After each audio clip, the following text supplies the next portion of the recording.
அவங்க இருந்திருந்தா ஒரு ஆக்ஷன் பண்ணணும்னு எனக்கு தோணுச்சு. எல்லாரும் போயிட்டாங்க.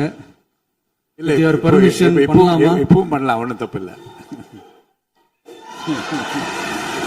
நேத்து எதிர்கட்சி தலைவர், மாண்புமிகு எதிர்கட்சி தலைவர் பேசும்போது நிறைய பேசினாங்க. அதுல ஒண்ணு மட்டும் அரசு சொல்றதா நினைச்சுக்கிட்டு நம்மளை இன்டைரக்டா ஈவில் அப்படின்ற அந்த வார்த்தையை யூஸ் பண்ணாங்க.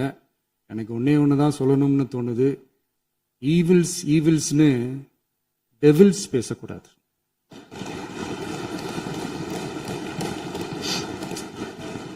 அவங்க இருந்திருந்தா ஒரு ஆக்ஷன் பண்ணணும்னு எனக்கு தோணுச்சு. எல்லாரும் போயிட்டாங்க. இல்ல பர்மிஷன் பண்ணலாமா? இப்பவும் பண்ணலாம், ஒன்றும் தப்பு இல்லை.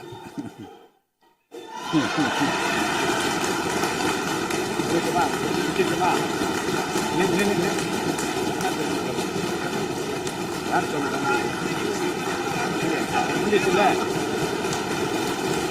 எழுந்து சொல்லணும், உட்காந்து சொல்லட்டுமா?